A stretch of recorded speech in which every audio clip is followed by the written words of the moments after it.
Hey everybody, welcome. Hope everybody's having a great Wealthy Winning Wednesday. Woohoo! Who is excited about today and about being here at MBA Mastermind Business Academy? We have some great things planned for you today. Thanks for tuning in, for taking time out of your busy day to work on your business instead of just in your business. All right, please check in. Let us know where you're joining us from. Go ahead and type into the chat, if you will, there. While you're typing in, I'd like to introduce the books that we'll be talking about today, and then I will put them in the chat as well so you can find them on Amazon or on Audible and purchase these books and listen to them yourselves. So our first and most important book is Blue Ocean Strategy. And that is the basis for our Be the Boss course. So kind of our little, abbreviation here is B.O.S.S, stands for Blue Ocean Success Strategy. So that's where we get it from, B.O.S. Blue Ocean Strategy is a revolutionary new way of doing business differently and innovating and being prepared for change in the market. It's about avoiding those, what we call the red oceans that are congested and filled with tons of competitors killing each other and fighting over the same few customers, and instead sailing away out into the blue ocean where there are few or no competitors and doing something completely different than your competitors. So that way you just eliminate your competitors, right? Okay, let's see who we have. Elisa says hello. Hi, Elisa. Glad to have you with us. Shukita from Murfreesboro, Tennessee. Welcome. And we have Jennifer from Indiana. Hey, Jennifer. Thanks for joining us. And, Elisa, you said New York, Westchester County. Okay, great. Glad to have you on. I see we have more people logging in as well. So while we get started here, my second book today is called Change by Design, and this book is by Tim Brown. He started or worked at a company called IDEO. IDEO is how it's spelled. He was a CEO and president there, and what they do is they help businesses reimagine their products by starting with a fresh creative design that has not been done in the industry before. So they have the top creative minds in the world working here, and this is a book about the process of learning to be creative. Now, last week we learned about starting with new things, innovation, and being prepared for market changes. And we learned that innovation is a process that happens because we've strategically planned it to happen. We don't just wake up in the morning and all of a sudden we have this great idea, this brainstorm, and we just wave our magic wand and this creativity appears. That's not how it happens. The top companies that you see that come out with innovative new products, they have gone through a process to think through it very systematically and to be able to come up with something new and different because they've done the research and they've thought through the process and they've interviewed customers and they've looked at what's missing in the market and they've looked at new ways of doing business. So that's what our session is about today. We're going to show you some tools from the Blue Ocean Strategy book. Let me go ahead and get our slide presentation up. And there we go. Be the boss and dominate your market. And what I'm also going to do is go ahead and share the file. So our workbook today is called B.O.S.S Workbook 2. And I'm clicking share the file. There it goes. Okay. So let me know if you can if you see that and you can download it. It's our workbook for today's session. It should be 4 pages, I believe. Just double checking here. Yes, 4 pages. And we're going to start with talking about creating value. How do we create value in the market? All right, who's ready? Let's get started here, and welcome to your future. Your future is so bright, you have to wear shades. So today's presentation, we will start with, as I said, creating value. Then we're going to go over two of the tools that are used in the Blue Ocean strategy process. One is a strategy canvas, and the next one is the ERRC grid, ERRC. We'll find out what that stands for. And then we'll talk about the 3 characteristics that you must have in your new business in order to be innovative and to sustain that innovation across your company and maximize your profits. But first, we have a quote. And this is one of my favorite quotes that I actually wrote. And I wrote it based on looking around at companies that had started not just a new trend, but a whole new product, a whole new market that had never existed before. And, of course, iPhone is a good example of that. So let's think of that as we read the quote together. To get rich, invent something that fills a need in the marketplace. But to get wealthy, invent something that customers don't yet know they need. And we're going to talk about why it's so important to know what customers want and need, and why they're not always the best person to tell you that. Although you do need to listen, you also need to think outside the box, if you will. So a little bit about me, and I did earn my MBA degree. Also, before that, got a Bachelor of degree in real estate.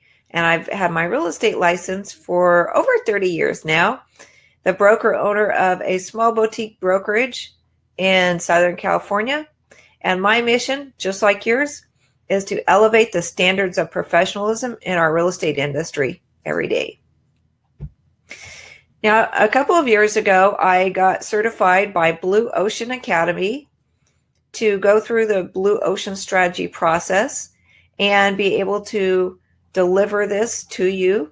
So I just wanted to let you know that the Blue Ocean strategy is a copyrighted process. All of their tools are proprietary and protected. So I just wanted to let you know that I have gone through the training. I'm using them with permission and giving all credit, of course, to the book authors. So today's session is called Analytical Tools and Frameworks, and it's the second of 8 sessions in our innovation strategies. So I've just shared an activity worksheet with you, and it has the creating value, customers on Lost Island, strategy canvas, the ERRC grid, and then we'll be talking about the 3 characteristics as well. So the first thing is creating value. Here you can see on my slide the independent brokerage business model. And let's just go over that in our little whiteboard here. So first we have the brokerage. You can see that in red. Now the brokerage has agents. Each of the agents have buyers and sellers, right? So first of all, who are your customers? And you can go ahead and answer in the chat if you want to. But as we're looking at this diagram, we can see that the brokerage's customers are the agents. Those are our primary customers. And they service our secondary customers, which are buyers and sellers. Now, yes, legally, the buyers and sellers do belong to the brokerage because of the contract that they've signed with the brokerage.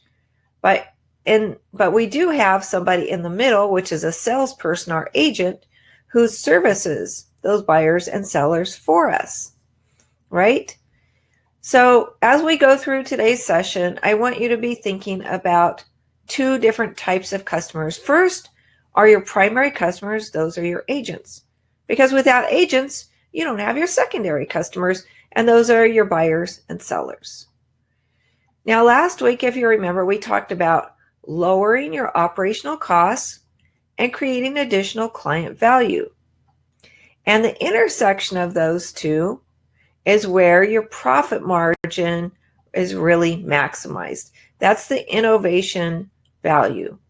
So as you're going through these sessions, the session today, keep that in mind and ask yourself, where can you lower operational costs?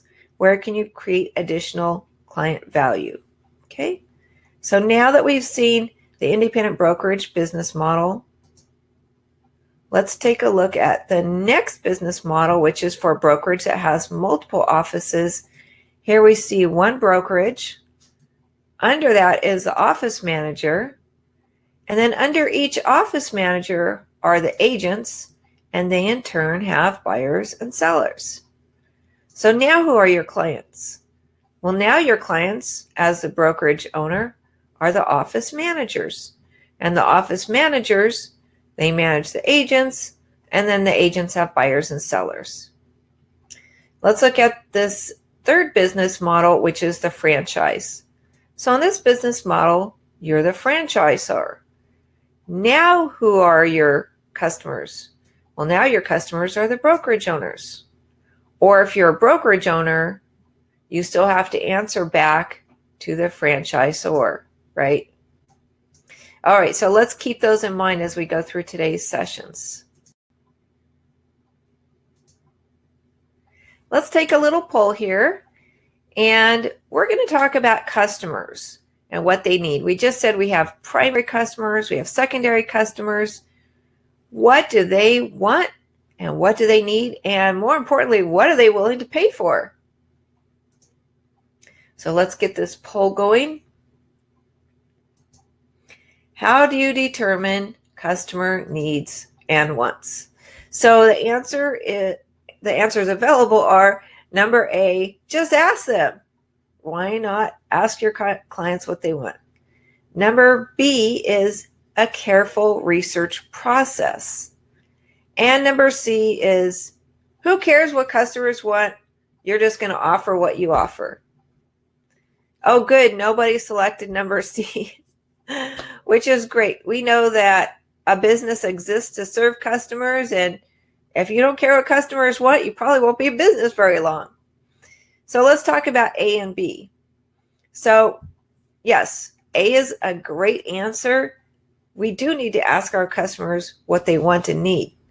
But as we said earlier in the very first quote, you need to know what they need and they want, but they don't yet even know what they need and want.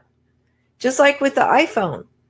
If somebody would have went around and asked, customers who use the regular telephone 50 years ago and asked them, do you need an iPhone?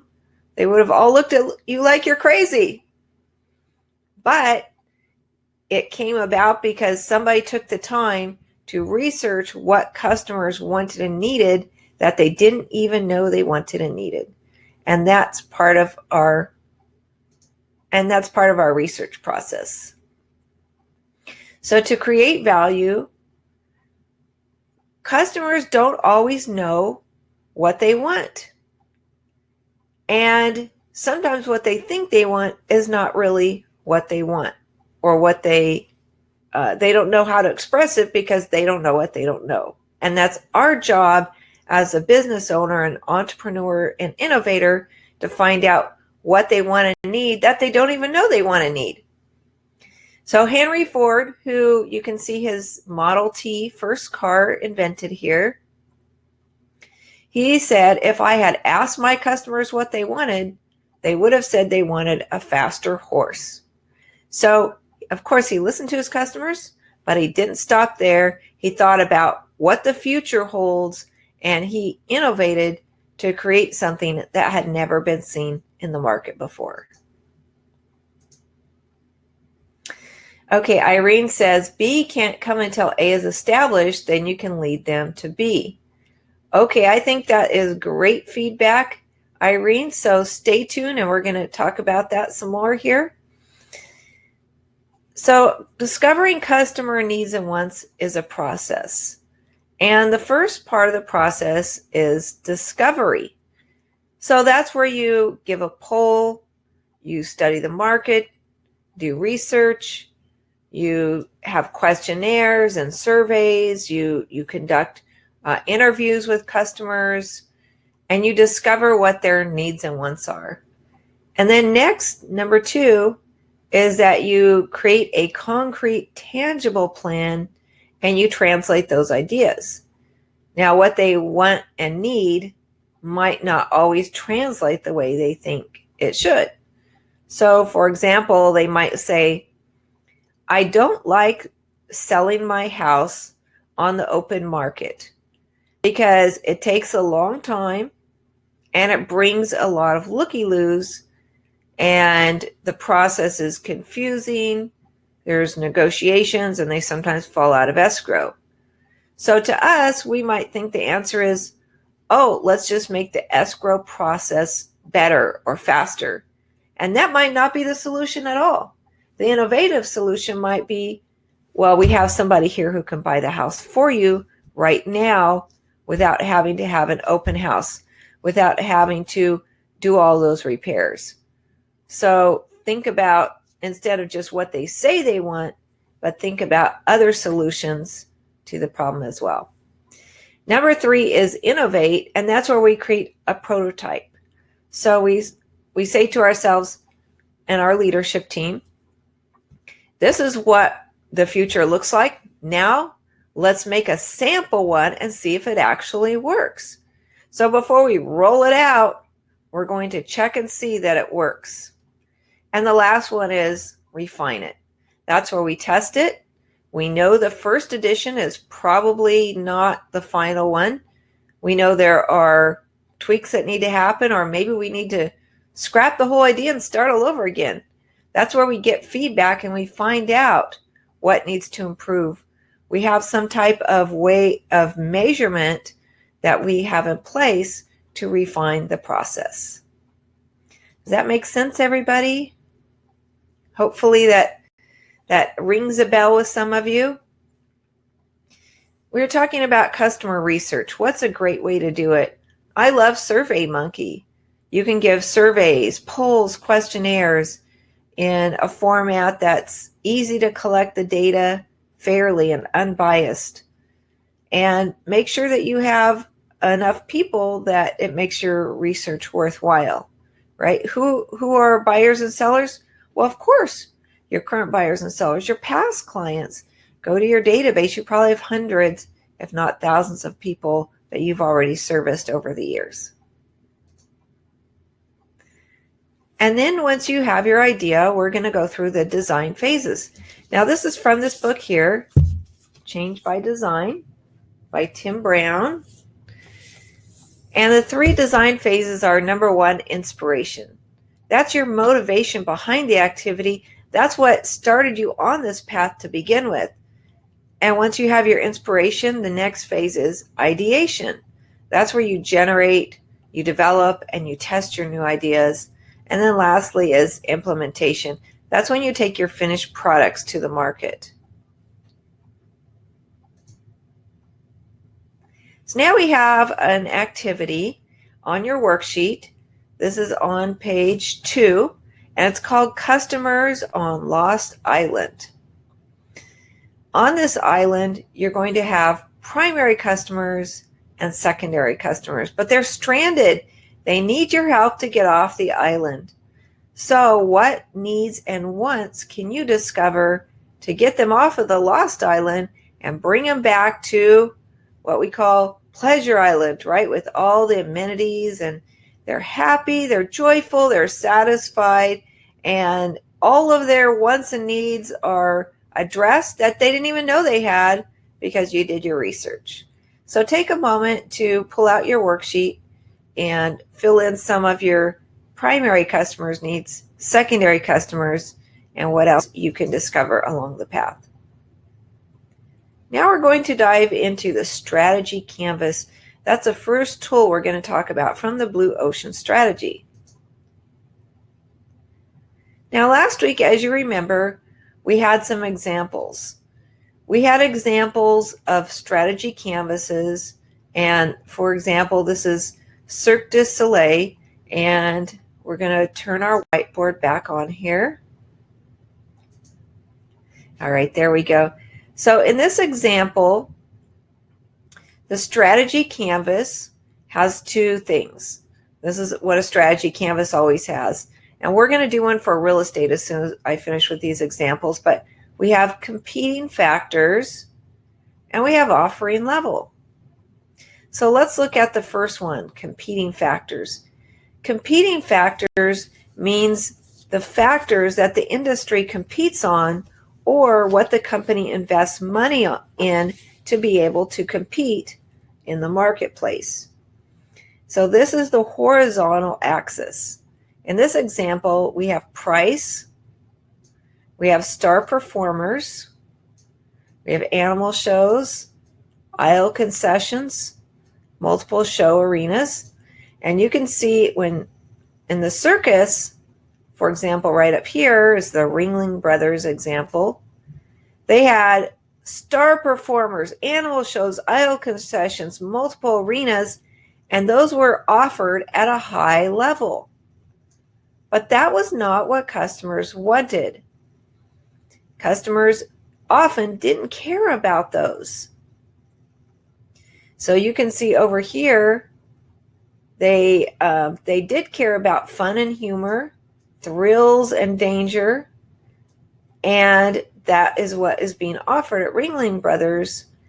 But our new company is also offering those as well. On the other things that were eliminated, the company decided to eliminate things like star performers, animal shows. They thought those weren't even important, and they took them out of the equation. So that was what they eliminated. And then they reduced the fun and humor, thrills and danger, reduced that a little bit. And then they decided to raise some things. This is the ERRC grid that you're going to see shortly. But one of the things they decided on was a unique venue. And you'll have to agree, if you've ever been to Las Vegas or New York or wherever Cirque du Soleil is, you've seen some of their unique venues, right? It's almost like stage for a theater. It's beautiful. It's awe-inspiring.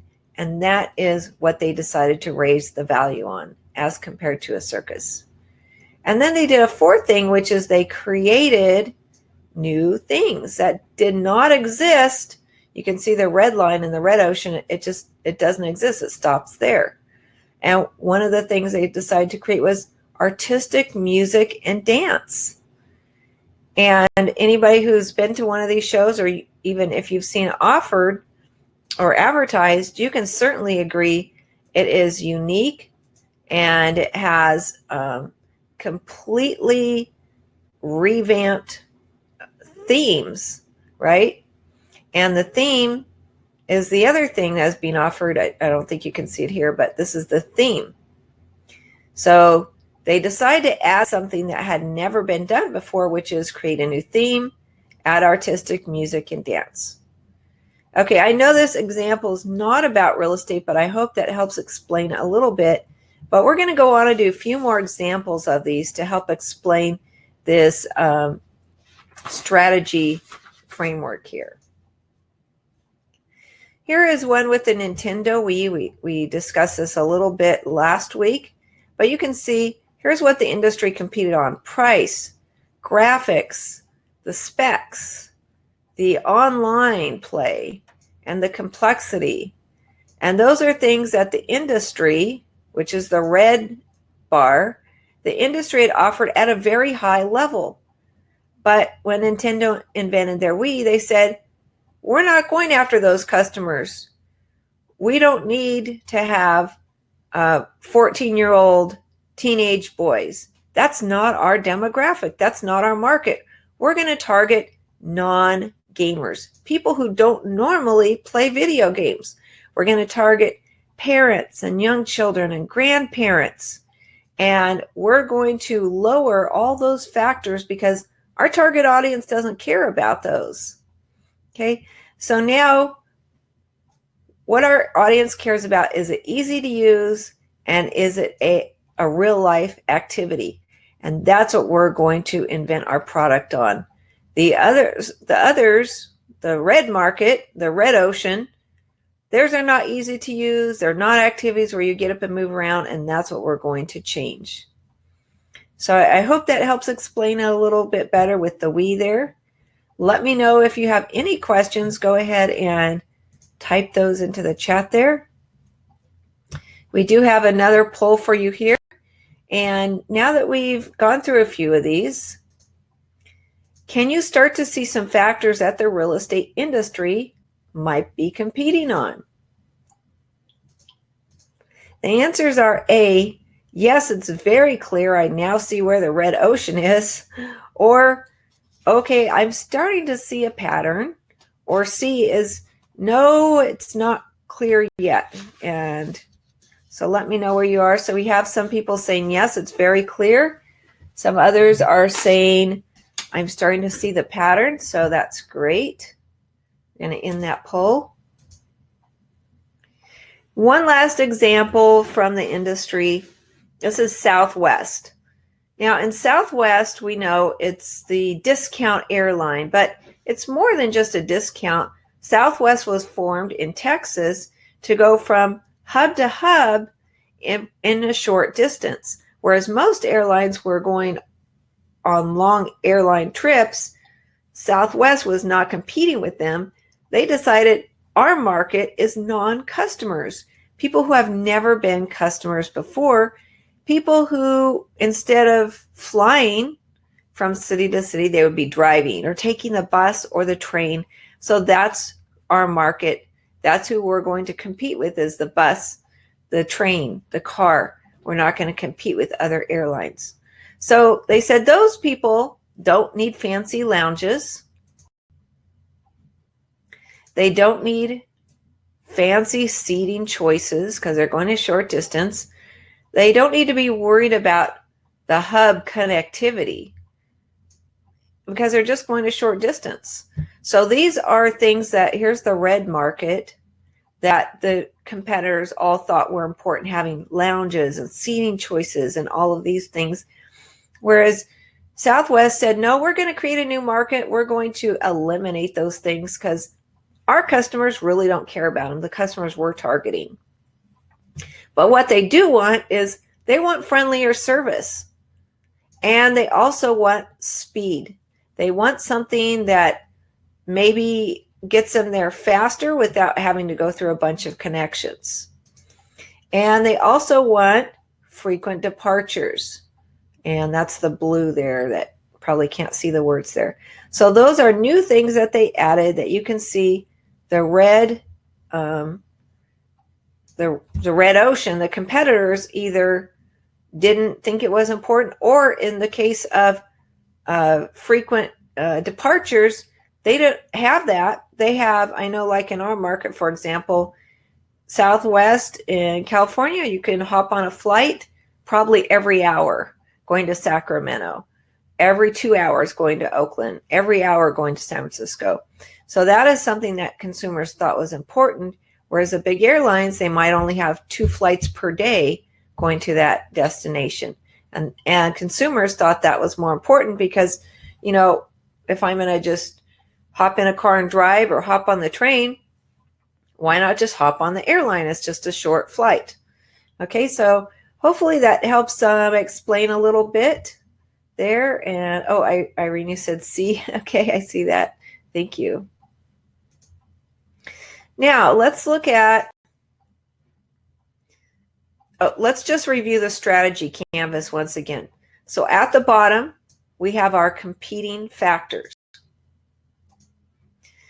Our competing factors are what the industry competes with each other on, or what they invest their money on because they believe it's important to their consumers. And then we have the offering level, and that's at what level it's being offered, either low or high, or it might not even be offered at all. And then here we see the industry value curve, which is red, and that is what all the competitors do competing in the red market space, the red ocean space. And then we have the blue ocean strategic move.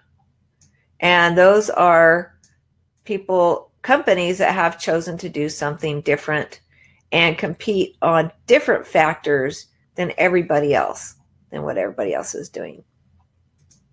Make sense, everybody? Now, well, let's turn that off.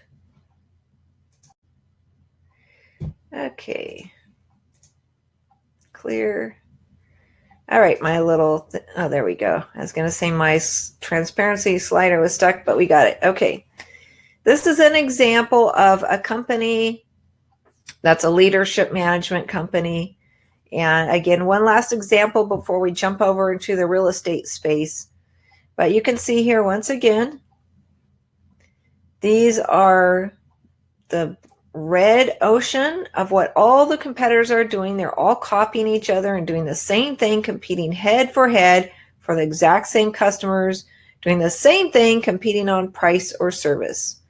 Whereas here is this innovative company that is the blue ocean. They've decided, you know what? These things that the competitors are doing, customers don't care about them, so we're going to just eliminate that. And here's some more things that are not as important to our customers. We're just going to reduce those. But in the meantime, we've talked to our customers. We know their wants and needs. They are not being properly serviced at the other companies with what they really want. So what we're going to do is we're going to offer some services that the other companies might offer, but we're going to offer in a much better way. We're going to raise those. And then lastly, we're going to create something, new services and products that our customers don't currently have and the competitors have completely ignored. They've missed the boat, and we're going to do something completely different. Okay, great. Let's move on to our next one, which is what we've all been waiting for, the strategy canvas for real estate. Now, here I have a sample, and this is just what I did based on my brokerage. And I'm comparing my brokerage to two other models. So one is DIY sellers, and which is like FSBO, or it could be a DIY company that helps FSBOs. And then at the top, we have luxury sellers. So, okay, earlier today we said there are two kinds of customers you have. You have your agents, and then you have your buyers and sellers, which are your secondary customers. This strategy canvas is addressing that secondary level of buyers and sellers, and specifically looking at sellers. So on this, our competing factors are, you can see our competing factors are down here. Our price, what commission do we charge, or compensation? Here we have professional photos. We're doing the paperwork for you. We're holding open houses for you. And we're doing marketing for you. We're putting it on the MLS. We're putting it on the internet. We're paying for staging for you. So all of these things you can see at the luxury level, the luxury sellers right up here, are doing at a very high level, whereas the DIY sellers are doing most of those, right, at a pretty low level, except for maybe, putting it on the MLS. But even then, the luxury sellers are doing a better job on the MLS because they're doing what? They are providing professional photos, maybe drone video footage and things like that. So this is the first step in a strategy canvas, is to just plot where you are. So here we said, here's where our brokerage is on each of those factors. We're not a blue ocean. Why are we not a blue ocean? Because we are pretty much imitating what our competitors do. See how our line is very parallel to our competitors. So what I encourage you to do is to get that worksheet, and there is an activity on there on page 3, and it is a strategy canvas. And I encourage you to either use this or create your own. Now, this one again is for sellers. You should create one for buyers, one for investor clients.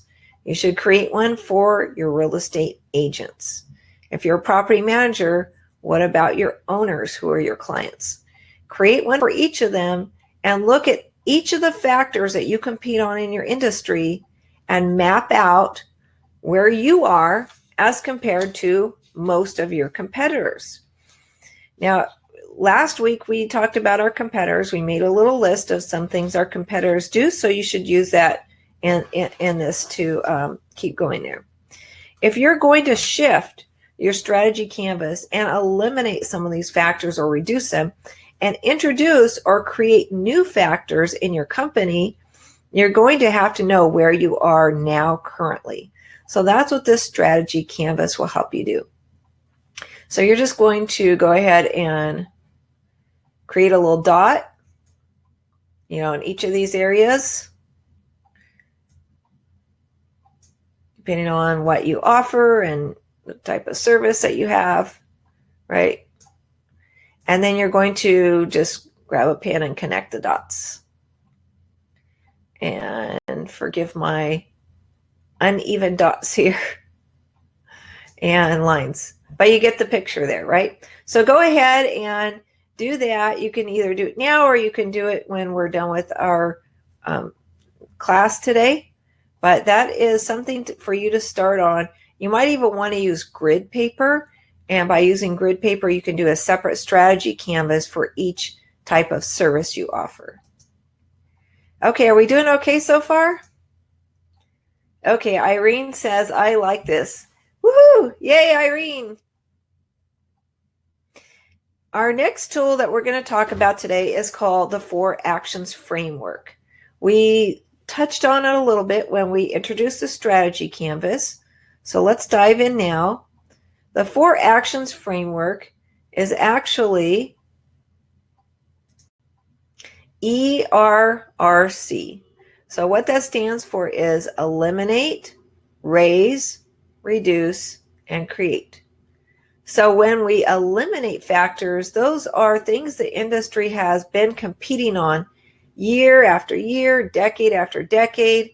And those are things that we're just going to eliminate. Either customers don't care about them or they're just not bringing value. Next, we're going to reduce, which are factors that the industry is competing on, but we're not going to eliminate them, we'll just reduce them. Next, we're going to raise some of the factors. So let's go here. So this is eliminate, reduce, raise.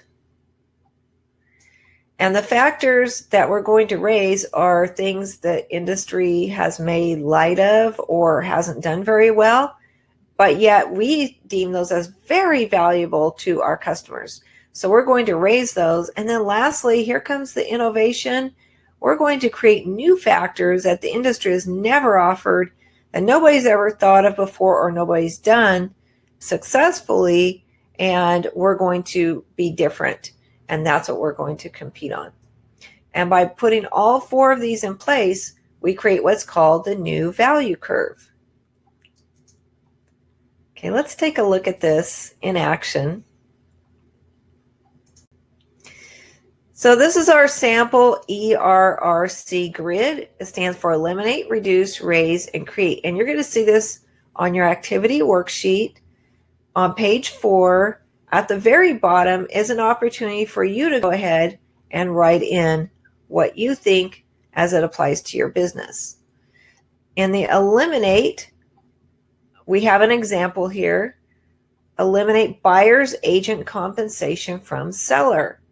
That is a factor the industry has long competed on. Let's think about this for a minute. The real estate industry has always had a procedure, and it doesn't have to be this way, but we've always assumed that everybody does this.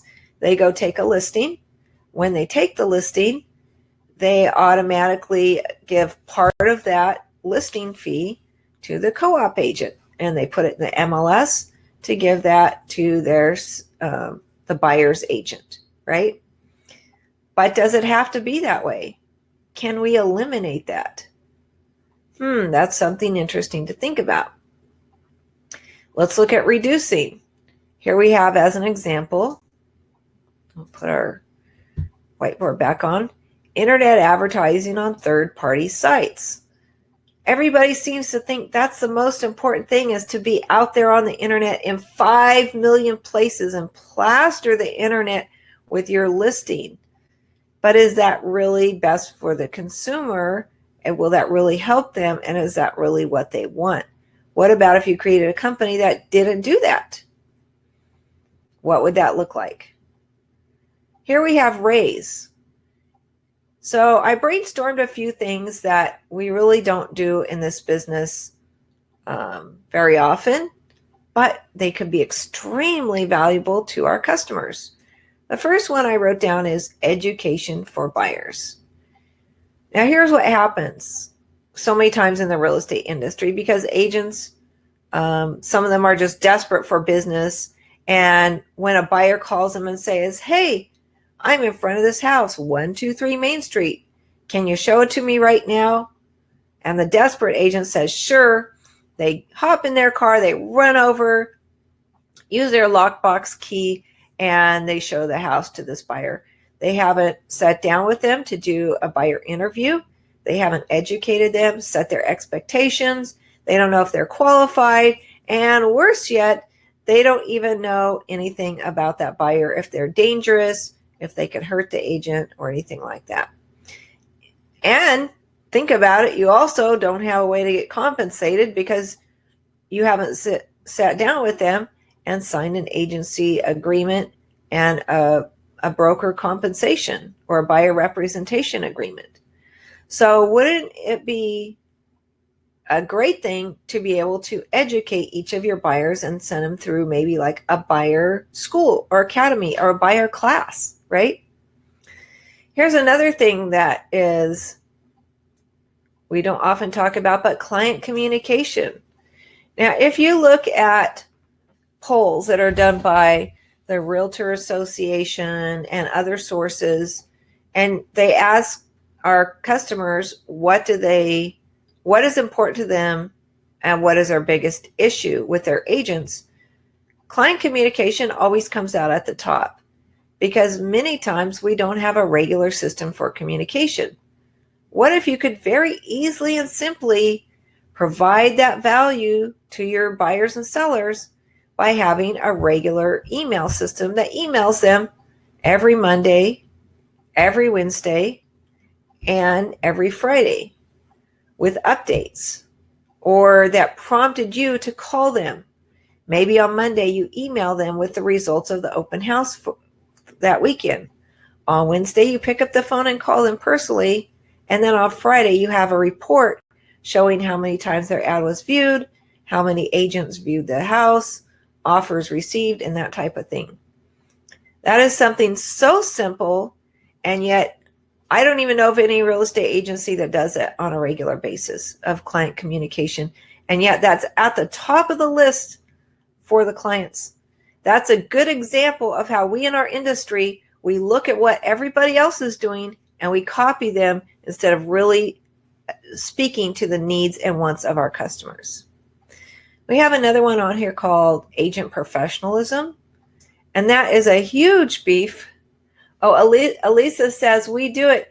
Good for you. Okay, high five across the video for you, Elisa. Yay. You're setting the standard for us. I actually do that too. I do the Monday, Wednesday, Friday system, as I mentioned. And I've been doing that for quite a while, but I rarely meet any other companies that do that regularly on a company-wide level. So, yay. Okay, I said agent professionalism. That is a huge problem in our industry. Not only are the consumers and the public taking notice of lack of professionalism, because we constantly see that in the trust report, real estate agents are always near the bottom of the report every year. often below attorneys and used car salespeople. There's a problem there. Not only is it a problem with consumers, it's within our industry. I did a recent poll in the lab coat agents group asking about what agents thought was the biggest issue they face. And sadly, by a huge margin, the number one answer was professionalism of their peers. Is there a way that you can over-deliver on that and set a standard across your company that attracts buyers and sellers and agents to you because they know you're different? That is going to take some thought, but I'm just starting the wheels turning in your mind, right? What about brokerage procedures? Now, I know some of us here today, we do have great brokerage systems and procedures in place, but sadly, many of our colleagues do not. Everything is done sort of scattered and willy-nilly and at the last minute, and there's always drama with people yelling at each other because things weren't done. What about just having a procedure to receive all your offers and respond to offers on a platform like eBroker House, or I think they have a new name, MLS Offers, right? Wouldn't that be such a simple fix? So these are things that I thought of. You probably can think of many more that can be raised in our industry to differentiate your company. Lastly, we have create. So create, I think, is the most difficult because we have to really be innovative and think of something new. But I thought of one here, take care of prepping the house. What if you had a company, and we see down here repairs and cosmetics upgrade if needed? What if you, as a brokerage, you went in and you said, Mr. and Mrs. Seller, we know your house needs updating. We know it's in bad condition. It needs repairs. And you want to get top dollar, but you can't. Don't worry about any of that. We'll take care of fixing all of that, and we'll get paid out of escrow.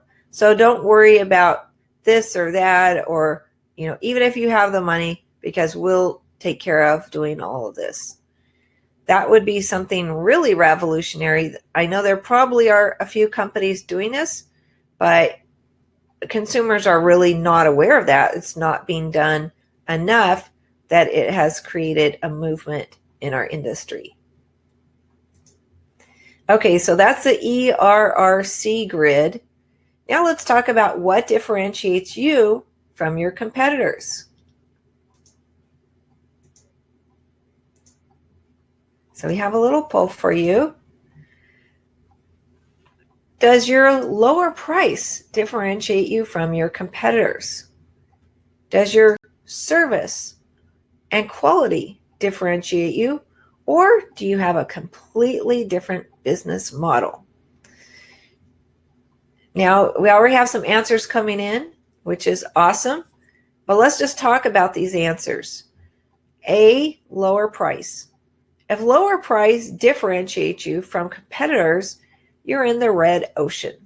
Whether you're competing on lower price or you're saying, hey, look at us, we're luxury and we charge top dollar, you're still competing on price and you're still in that red ocean competing head to head with all those other brokerages.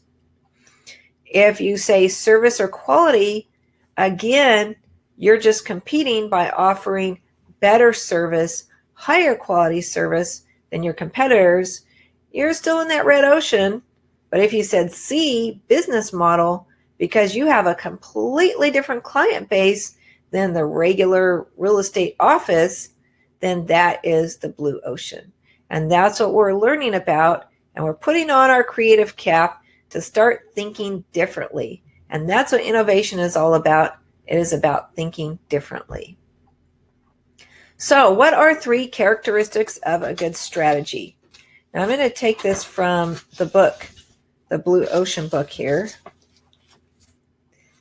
And this is on page 37. If you have the book, you can follow along. But the 3 characteristics that you need to be innovative and create something different to stand out from your competitors are focus, divergence, and a compelling tagline.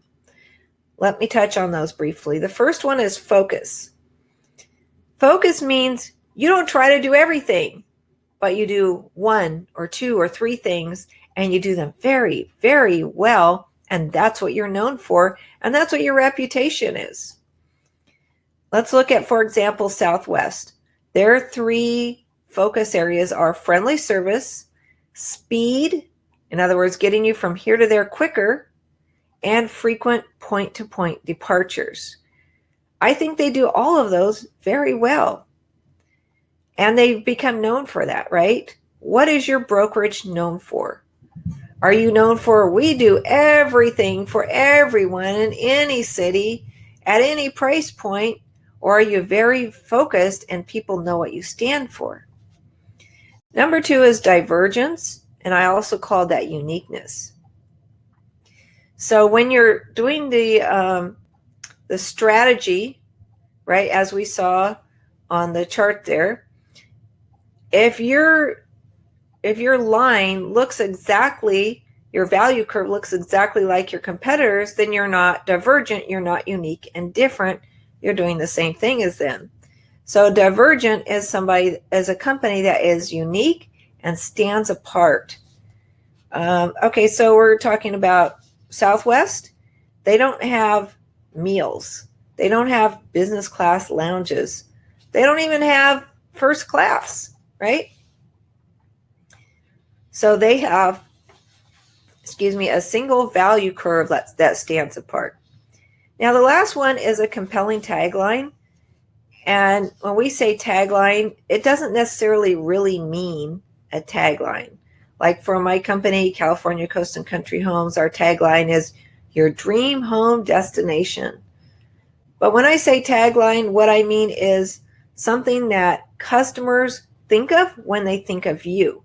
Something strong, authentic, and appealing. So let's look at Southwest Airlines. It says, the speed of a plane at the price of a car whenever you need it. Now, I don't know if that really is their tagline. I've never seen it advertised anywhere.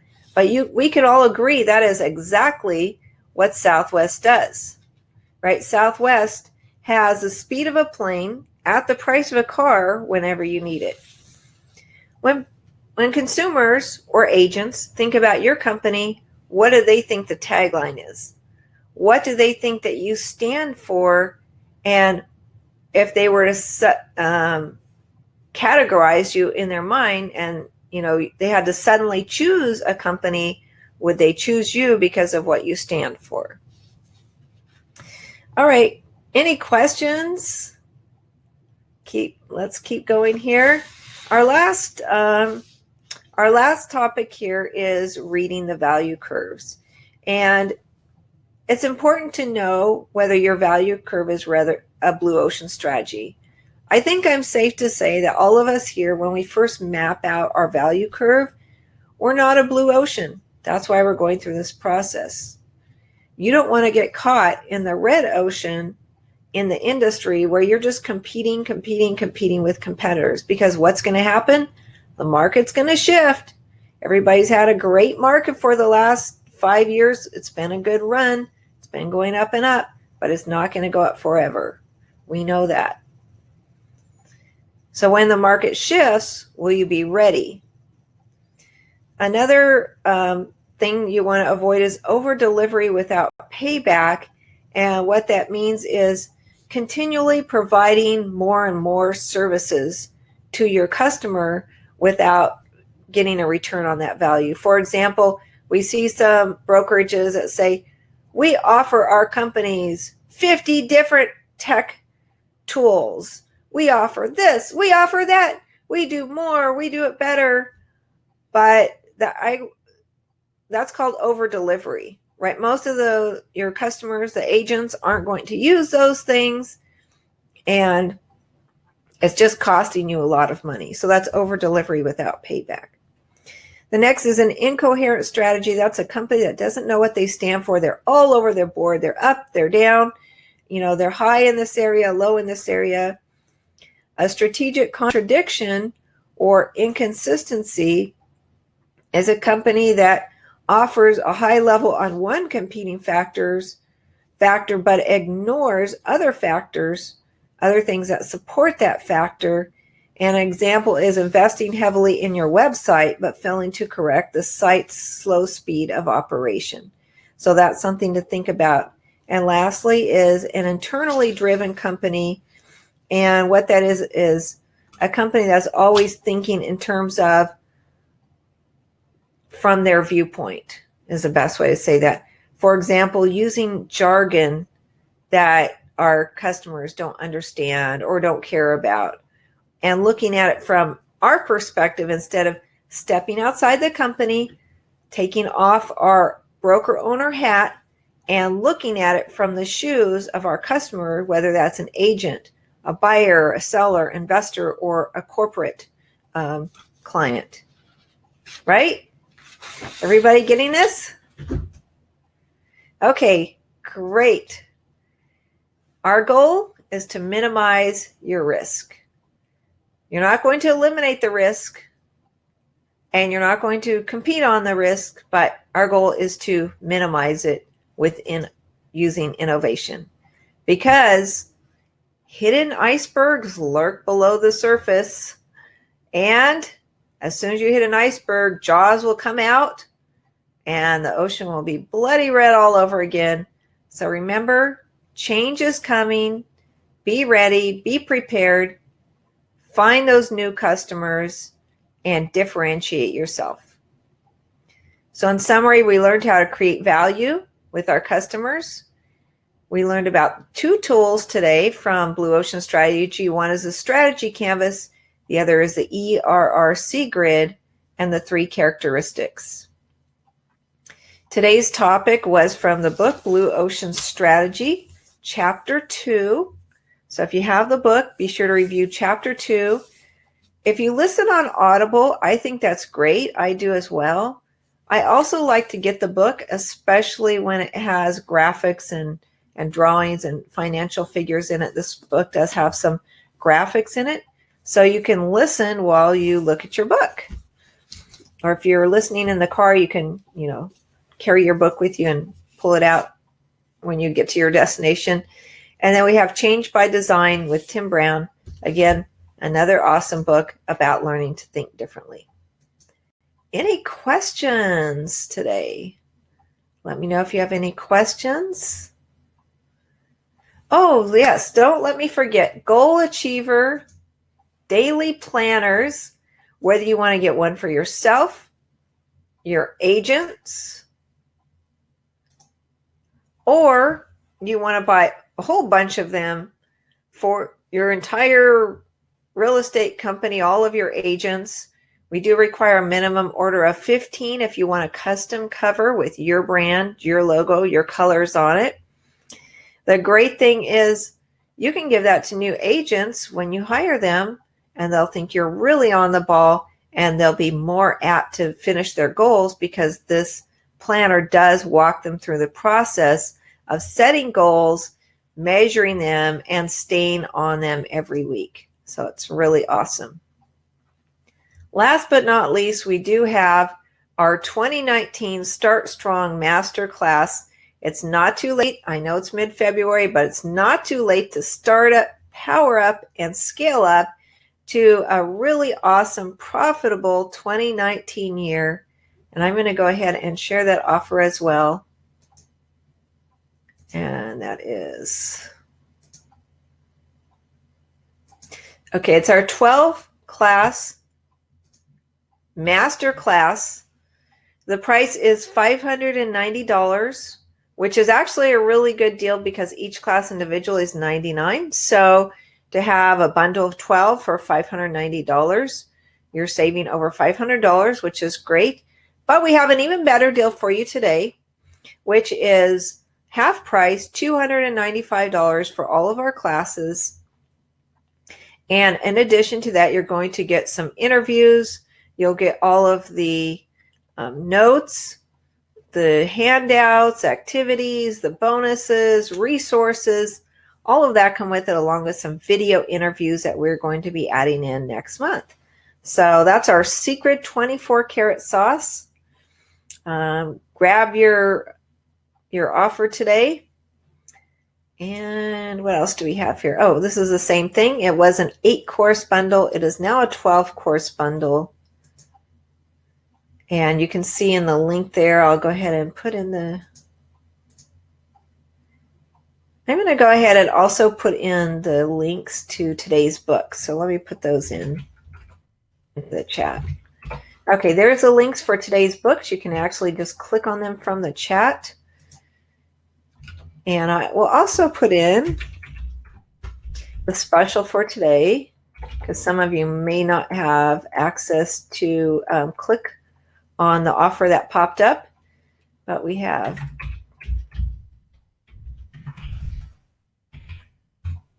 Okay, so I went ahead and put that in. It's a bit.ly link, Broker 12. And when you click on it, it will take you to our masterclass with the 50% off for the price of $295, which is a limited time special. So if you're interested in growing your business, if you're a brand new real estate broker, if you're an aspiring broker that hasn't opened your brokerage, or if you're a seasoned broker and you just want to tune up your company, revamp, maximize profits, and really make it big this year, this is a great way to set the foundation for it. Now, after this Blue Ocean Strategy series, we do have another series coming up, and that's called Driving Profits to the Max. Real estate brokerages revving up and pushing the needle. And that will be in later this spring. My contact info. I think all of you probably already know me, but there's my contact info if you need it. And thank you very much. I appreciate you taking time to work on your business instead of in your business today. Today's topic was Be the Boss and Dominate Your Market. Real estate brokerages that innovate, differentiate, and capture unique market share with Blue Ocean Strategy success. Okay, one last thing. I see there's a few on. Don't forget, we are rolling out. Okay, they did come in we finally got our orders in, MBA Business Academy. We are rolling these out, and these will be available next month for our subscription members. I'm very excited about it. Now you got to see the sneak preview, and I hope everybody has a wonderful day. Go out there, make it happen, join us in success, and always bring your best. Thanks, everybody. Have a great day. Elisa says, thank you. You're welcome. Thank you for joining us.